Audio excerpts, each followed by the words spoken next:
Hello everyone, this is Nilofar Neha Khan and welcome to our YouTube channel Shikshalaya. तो आज हम बात करेंगे हमारे हिस्ट्री के नेक्स्ट चैप्टर की तरफ और इससे रिलेटेड हमारे जितने भी क्वेश्चंस बन सकते हैं, चाहे वो एनसीईआरटी फैक्ट से रिलेटेड हो या फिर इसमें जो टर्म्स दी गई हैं उनसे रिलेटेड हो। जिस भी तरीके के क्वेश्चंस इसमें पूछे जा सकते हैं वो सारे क्वेश्चन आज की वीडियो में हमने रखे हैं और होप सो ये वीडियो आप लोगों के लिए यूजफुल रहे। तो सबसे पहले हम बात करते हैं हमारे चैप्टर के बारे में। तो चैप्टर हमारा है आधुनिक दुनिया में चरवाहे। ठीक है, और दोनों ही लैंग्वेज में मैंने आपका ये क्वेश्चंस रखे हैं ताकि हिंदी और इंग्लिश दोनों ही मीडियम के बच्चे इजीली कनेक्ट कर पाए चीजों के साथ। और एक चीज याद रखिए, हिंदी मीडियम वालों के लिए स्पेशली कहना चाहूंगी कि आप इंग्लिश के टर्म्स भी देख लिया करें, क्योंकि कई बार इस तरीके से आपको चीजें दिखाई देती हैं ये इंग्लिश के टर्म ही हिंदी में एज इट इज हिंदी में लिख दिए गए हैं, तो वहां पर बच्चे काफी ज्यादा परेशान हो जाते हैं। तो इस चीज का ध्यान रखिएगा। और मेरी भी कोशिश यही है कि आप हिंदी मीडियम से हैं तो कोशिश यही रहती है कि आपको इंग्लिश के टर्म्स भी पता चल जाएं, ताकि अगर आपके सामने इस तरीके से कोई क्वेश्चन सामने आता है तो आप कंफ्यूज ना हो। और होप सो ये वीडियो आप लोगों के लिए काफी यूजफुल हो रही होंगी। तो चलिए शुरू करते हैं हमारे चैप्टर को और होप सो ये चैप्टर आप लोगों के लिए काफी यूजफुल रहे। तो सबसे पहला क्वेश्चन है हमारा, आजीविका की तलाश में एक स्थान से दूसरे स्थान पर घूमने वाले लोगों के लिए किस शब्द का प्रयोग किया जाता है? ऑप्शन ए है चरवाहे, बी है खानाबदोश, सी काउबॉय और डी आपका खलीफा।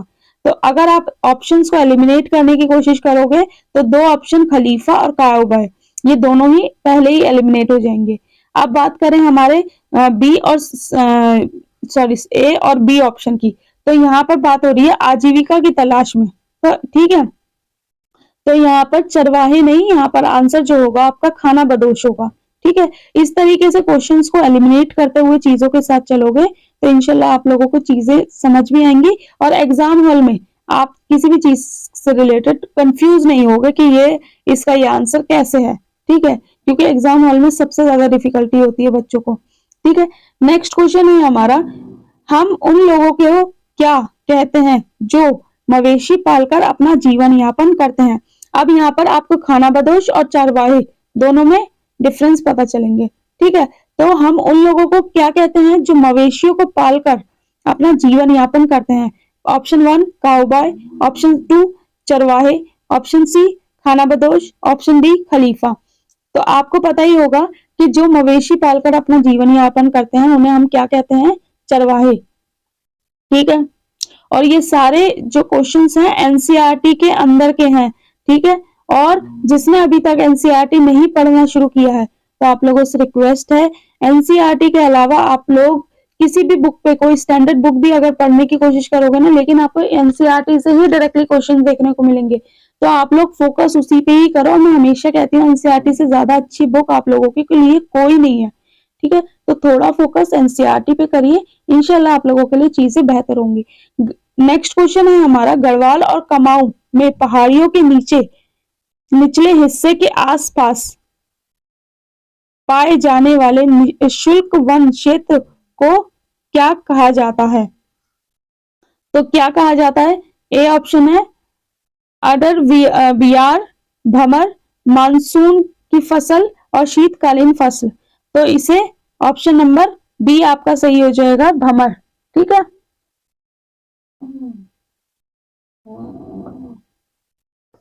नेक्स्ट क्वेश्चन है आपका, उन लोगों के लिए कौन सा शब्द प्रयोग किया जाता है जो अपने मवेशियों के लिए चरवाहों की तलाश में एक स्थान से दूसरे स्थान जाते हैं? तो अगर आपने ऊपर के दो क्वेश्चन ठीक से पढ़े हैं तो यहाँ पर आपको किसी भी तरीके की परेशानी नहीं होनी। ऑप्शन ए है काउबॉय, ऑप्शन बी है चरवाहे, सी खानाबदोश चरवाहे और डी है आपका खलीफा। तो अगर आपने ऊपर के दो क्वेश्चन सही से पढ़े हैं तो आपको पता ही होगा कि यहाँ पर जो हमारा आंसर है वो आपका सी हो जाएगा, सी खानाबदोश चरवाहे। ठीक है, एक तो ये जीविका आजीविका की तलाश में घूमते हैं, दूसरा जो मवेशी हैं उनके चारे की तलाश में भी ये लोग घूमते हैं। नेक्स्ट क्वेश्चन है आपका,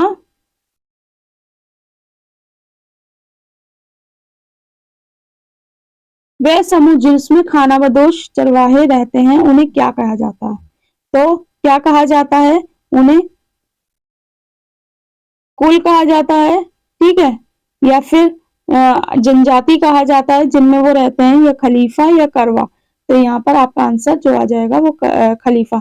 अब ये जो क्वेश्चन, ये वाले जो आज की जो टेस्ट सीरीज बनाई है ना मैंने, उसमें मैंने ना आपके कुछ कुछ जैसे आपके पैराग्राफ दे रखे हैं ना, उन पैराग्राफ में से कितने क्वेश्चंस हैं जो कि इंपॉर्टेंट हो सकते हैं, वो सारे रखने की कोशिश करी है, ठीक है। तो हेडिंग मैंने उस तरीके से डाल रखी है, और होप से ये आपके लोगों के लिए यूजफुल हो रहे होंगे। तो जो नेक्स्ट हेडिंग है हमारी, फसल ऋतु, या कह लीजिए क्रॉप सीजन्स, ठीक है। अब यहाँ पर अब हमारे जो क्वेश्चन आएंगे वो इसी से रिलेटेड आएंगे, ठीक है। तो नेक्स्ट क्वेश्चन है हमारा, कौन सी फसल वर्षा ऋतु की शुरुआत में बोई जाती है और शीत ऋतु की शुरुआत में काटी जाती है। तो यहाँ पर अगर आपको पता होगा, सही से चीजें पढ़ी होंगी, तो इंशाल्लाह आप लोग आराम से आंसर दे पाएंगे। तो ऑप्शन है रावी की फसल, बी ऑप्शन है मानसून की फसल, सी खरीफ की फसल, और डी है आपका शीतकालीन फसल। तो यहाँ पर अगर आपने सही से चीजें पढ़ी हैं तो आपका आंसर पता ही होगा। यहाँ पर आंसर सी खरीफ की फसल, ठीक है, खरीफ क्रॉप। नेक्स्ट क्वेश्चन है हमारा,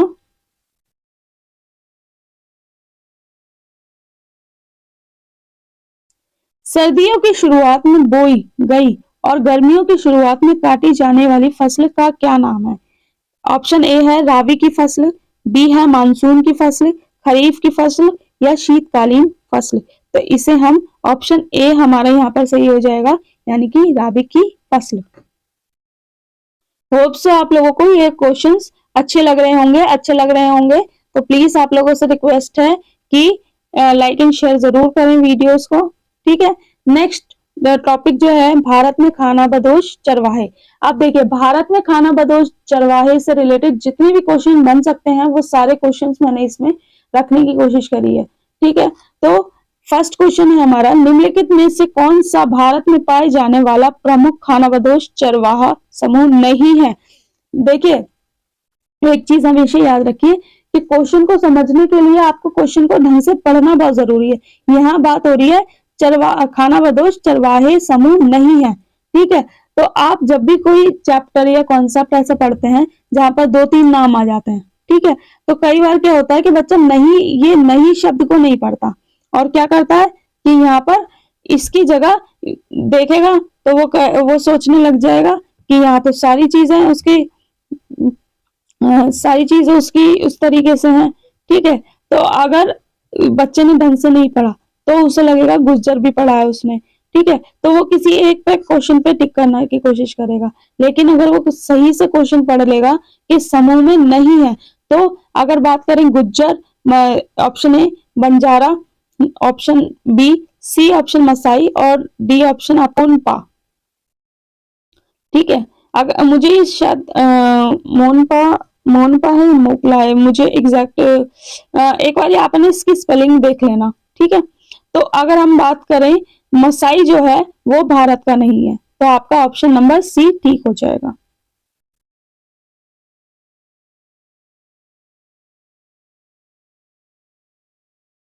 नेक्स्ट क्वेश्चन है हमारा, भारत में गुज्जर बकरवाल खानाबदोश चरवाहे मुख्य रूप से कहाँ पाए जाते हैं।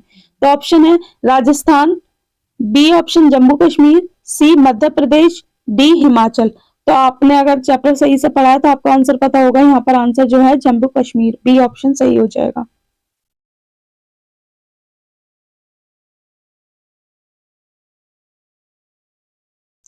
नेक्स्ट क्वेश्चन है हमारा, कौन सा भारतीय राज्य रायका खानाबदोश चरवाहों का घर है। तो ऑप्शन ए राजस्थान, गुजरात, महाराष्ट्र, या उत्तर प्रदेश। तो यहाँ पर आपको चीजें पता ही होंगी कि यहाँ पर ऑप्शन जो है हमारा राजस्थान।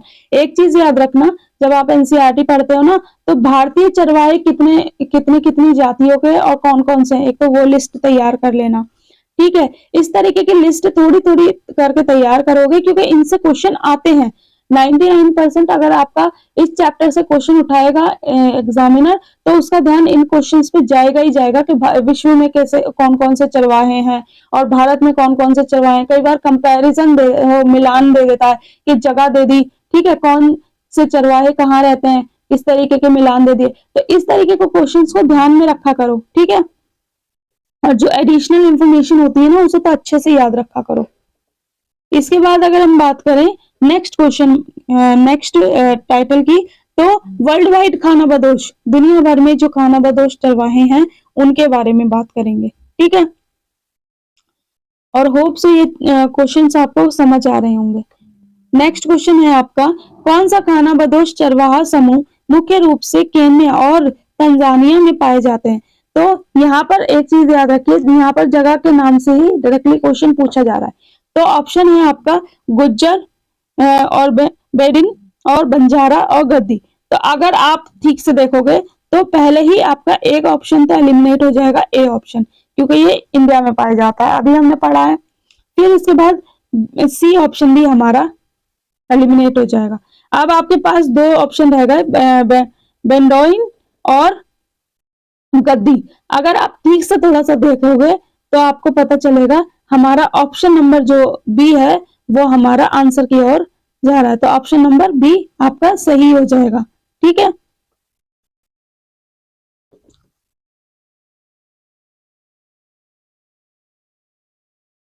तो ऑप्शन नंबर बी बेंडोइन आपका सही हो गया, ठीक है। नेक्स्ट क्वेश्चन है हमारा, बारबर्स खानाबदोश चरवाहे मुख्य रूप से कहाँ स्थित हैं। तो ये कहाँ पर स्थित हैं, भारत में, उत्तर पश्चिमी अफ्रीका में, दक्षिण पूर्वी एशिया में या दक्षिण अमेरिका में। तो यहाँ पर अगर हमने चीजें पढ़ी हैं तो यहाँ पर आपको आंसर पहले ही पता चल गया होगा। आंसर जो है आपका बी ऑप्शन सही है, उत्तर पश्चिमी अफ्रीका। नेक्स्ट टॉपिक है हमारा खानाबदोश के जीवन की उपयोगिता एवं परिवर्तन। तो अभी तक हमने नाम के बारे में डिस्कस किया, अब हम उनके जो उनका जीवन है ना, और जो उनकी उपयोगिता या परिवर्तन जो उनमें चेंजेस जो देखे जाते हैं उनके बारे में डिस्कस करेंगे, ठीक है। खानाबदोश चरवाहे के एक स्थान से दूसरे स्थान पर चले जाने के कुछ कारण क्या है। तो जो खानाबदोश हैं वो एक स्थान से दूसरे स्थान पर जाने के कुछ कारण क्या क्या हो सकते हैं। एक ऑप्शन है व्यवसायिक अवसर, कीमती पत्थरों की खोज में, चरम मौसम की स्थिति से खुद को और मवेशियों को बचाने के लिए, धार्मिक यात्रा में। तो यहाँ पर हम बात कर रहे हैं खानाबदोश चरवाहों की, ठीक है। तो अगर आप एलिमिनेट करोगे ऑप्शंस को तो क्या व्यवसाय के अवसर में, नहीं। कीमती पत्थर हो गए तो उनके पास तो प्रकृति की ऐसी ऐसी चीजें होती हैं कि उन्हें इतना ज्यादा इन सब चीजों से मतलब नहीं होता। धार्मिक यात्राओं के तो नहीं। अगर आप देखोगे तो आपका ऑप्शन नंबर सी यही सही हो जाएगा। तो कौन सा, चरम मौसम की स्थिति में खुद को और अपने मवेशियों को बचाए रखने के लिए, ठीक है, क्योंकि इनका एक ठिकाना नहीं होता, ये एक जगह से दूसरी जगह जाते रहते हैं। नेक्स्ट क्वेश्चन है हमारा,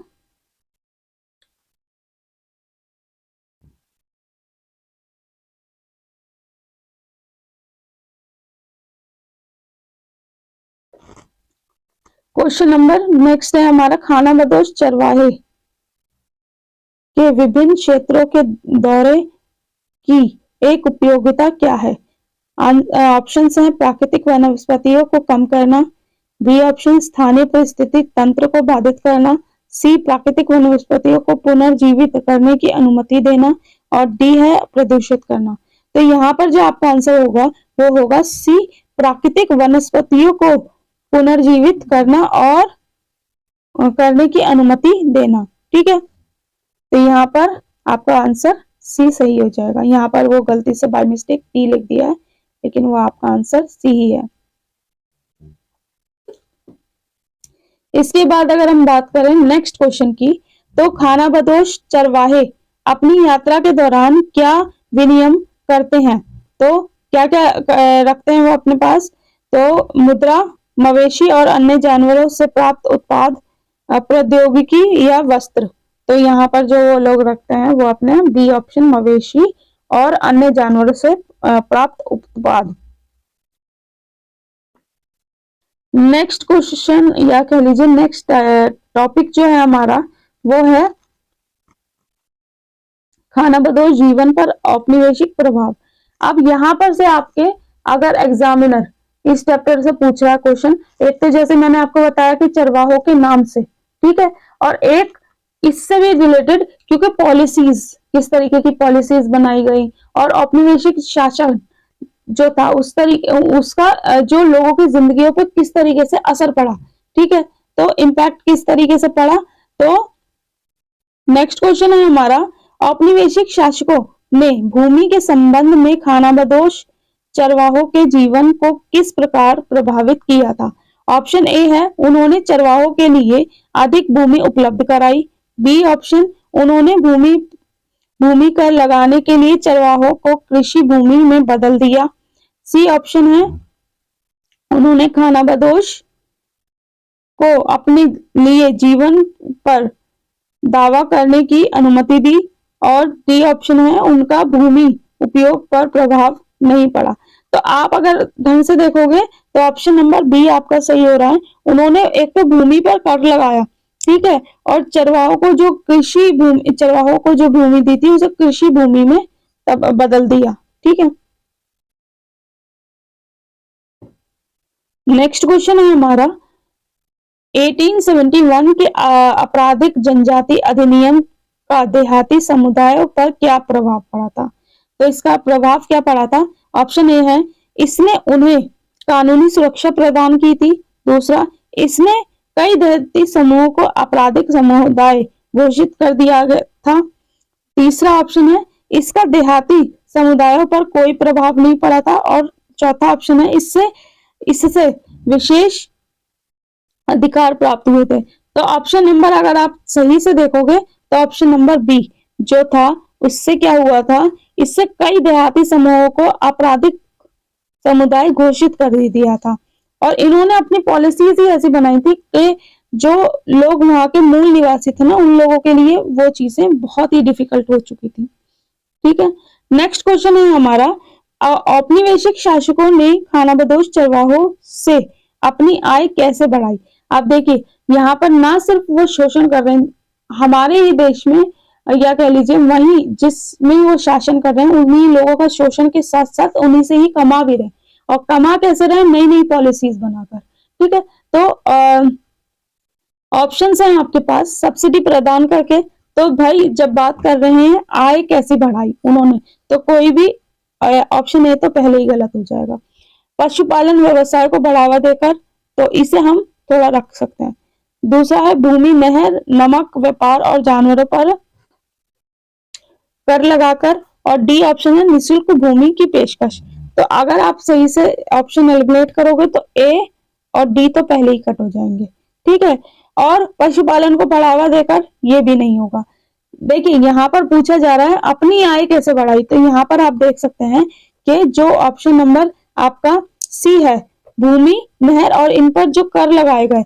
अब एक बात बताओ, कर लगाएंगे तभी तो उन्हें पैसे मिलेंगे ना, ठीक है। वो सब्सिडी देकर या ये सब चीजें करके वो अपना ही तो फायदा देख रहे हैं, ठीक है। वो ऐसी पॉलिसीज तो अपनाएंगे ही नहीं कि वो सब्सिडी दें किसी चीज पर। नेक्स्ट क्वेश्चन है हमारा,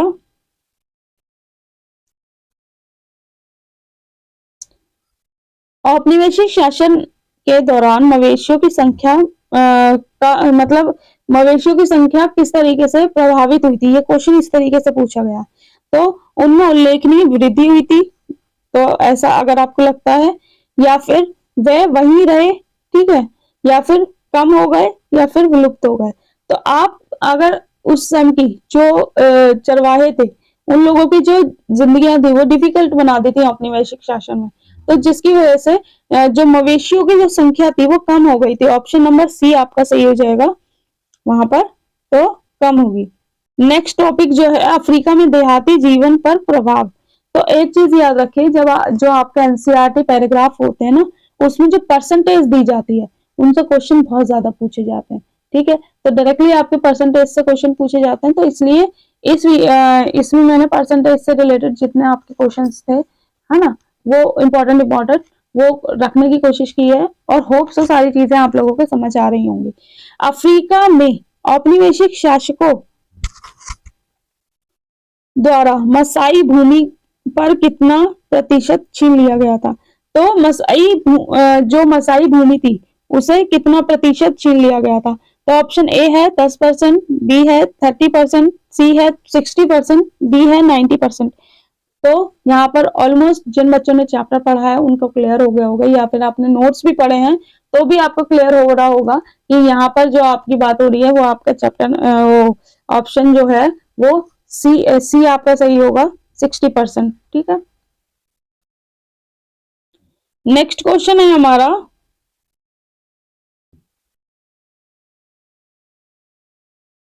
यूरोपीय बस्तियों के संबंध में मसाई चरवाहों पर क्या प्रतिबंध लगाए गए थे। तो ऑप्शन ए है आपका, उन्हें यूरोपीय लोगों के पास बसने के लिए प्रोत्साहित किया गया था। तो बी ऑप्शन है, उन्हें यूरोपीय बस्तियों में जाने की मनाही थी। सी ऑप्शन है, उन्हें यूरोपीय भूमि दी गई थी। डी ऑप्शन है, उन्हें यूरोपीय लोगों के साथ स्वतंत्र रूप से व्यापार करने की अनुमति दी गई थी। तो यहाँ पर आप एक चीज याद रखिए, मैंने जैसे आपको बताया कि आपको हमेशा क्वेश्चन को पढ़ते टाइम ये देखना है ऑप्शंस में आप क्या एलिमिनेट कर सकते हो। पहली बात तो क्वेश्चन में हमें हमसे पूछा जा रहा है यूरोपीय बस्तियों के संबंध में मसाई चरवाहों पर क्या प्रतिबंध लगाए गए थे। तो यहाँ पर क्या बात हो रही है, प्रतिबंधों की बात हो रही है, प्रतिबंध। ठीक है, तो जब हम बात कर रहे हैं प्रतिबंध की, तो प्रोत्साहित किया जाना ये तो पहले ही गलत हो जाएगा। ठीक है, उन्हें यूरोपीय बस्तियों में जाने से मनाही थी, यह ऑप्शन हो सकता है। उन्हें यूरोपीय भूमि दी गई थी, तो प्रतिबंध लगाया गया था, तो देना लेना तो होगा ही नहीं। ठीक है, दूसरा लास्ट ऑप्शन है, उन्हें यूरोपीय लोगों के साथ स्वतंत्र रूप से व्यापार। देखिए यहाँ पर बात हो रही है प्रतिबंध की, जितना अच्छा से क्वेश्चन को समझोगे उतना ज्यादा क्लियर आपको आंसर दिखाई देने लग जाएगा। तो यहाँ पर ये ऑप्शन भी आपका कट हो जाएगा, जिसमें कि आपका जो आंसर आ जाएगा वो बी, उन्हें यूरोपीय बस्तियों में जाने से मनाही थी। ठीक है, इसके बाद अगर हम बात करें, जो आपका नेक्स्ट क्वेश्चन है, मसाई समाज पर शासन कौन करता है। तो जो मसाई सोसाइटी है, ठीक है, तो उसमें जो या कह लीजिए जो मुखिया है वो कौन होता है। ए ऑप्शन बुजुर्ग होते हैं, योद्धा, प्रमुख या फिर राजा। ठीक है, तो यहाँ पर आपका आंसर जो होगा वो वहां के जो बुजुर्ग लोग होते हैं, ठीक है, वो लोग होते हैं। ठीक है, नेक्स्ट क्वेश्चन है आपका, मसाई योद्धाओं की प्राथमिक जिम्मेदारी क्या होती है। देखिए, मसाई योद्धाओं की प्राथमिक जिम्मेदारी खेती होगी तो नहीं, मवेशी पालना होगा ये भी नहीं हो सकता, धार्मिक समारोह ये हो सकता है, कबीले की रक्षा करना। ये देखिए योद्धाओं की बात हो रही है, तो यहाँ पर आंसर आपका सी सही हो जाएगा, मवेशी कबीले की रक्षा करना और युद्ध करना। ठीक है, नेक्स्ट क्वेश्चन है आपका, औपनिवेशिक प्रतिबंधों ने मसाइयों के बीच पारंपरिक आयु आधारित भेदभाव को कैसे प्रभावित किया। ऑप्शन है, ए उन्हें इन भेदों को मजबूत किया। बी ऑप्शन है, इन भेदों पर उनका कोई प्रभाव नहीं था, उन्होंने इन भेदों को पूरी तरह से नष्ट किया और उन्होंने इसका उसने सहयोग बढ़ाया। तो ऑप्शन नंबर सी आपका सही हो जाएगा कि यहाँ पर उन्होंने इन भेदों को पूरी तरह से नष्ट किया। ठीक है, तो नेक्स्ट क्वेश्चन है हमारा, औपनिवेशिक शासन के दौरान मसाइयों के बीच में क्या भेद उत्पन्न हुए थे। पहला ऑप्शन है, बड़े और योद्धाओं के बीच में अंतर, अमीर और गरीब चरवाहों के बीच में अंतर, पहनावे के आधार पर भेद और धार्मिक मान्यताओं के आधार पर भेदभाव। ठीक है, तो यहाँ पर जो आपका आंसर होगा वो आंसर बी सही हो जाएगा, जो है अमीर और गरीब चरवाहों के बीच में अंतर। ठीक है, नेक्स्ट क्वेश्चन है हमारा,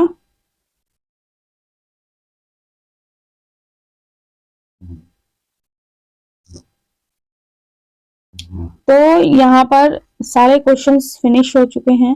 होप सो आप लोगों के जो ये वाला चैप्टर है इससे रिलेटेड सारे डाउट क्लियर हो गए होंगे। और मैंने आप लोगों से जैसे कहा है कि कोई भी चैप्टर जब आप करते हो तो उसका चैप्टर एनसीईआरटी से एनसीईआरटी में एक बार जाकर जरूर पढ़ें, ताकि आपके कॉन्सेप्ट और क्लियर हो जाए। ठीक है, बाकी मुझे क्या क्या चेंज करने चाहिए, कुछ ऐसी चीजें हैं जो एड ऑन करनी चाहिए, तो आप मुझे सजेशन दे सकते हैं। बाकी मिलते हैं आपसे नेक्स्ट वीडियो में। होप से ये वीडियोस, ये लेक्चर्स आप लोगों के लिए काफी यूजफुल रहे और इंशाल्लाह आप लोगों को यहाँ से डायरेक्टली क्वेश्चंस देखने को मिले। थैंक यू फॉर वॉचिंग, और याद रखिए थोड़ा सा पढ़ाई को सिस्टमैटिक वे से लेके चलेंगे तो इंशाल्लाह आप लोगों के लिए चीज़ें बेहतर होंगी। थोड़ा सा पेशेंस रखते हुए चीज़ों को लेके चलिए। Thank you for watching.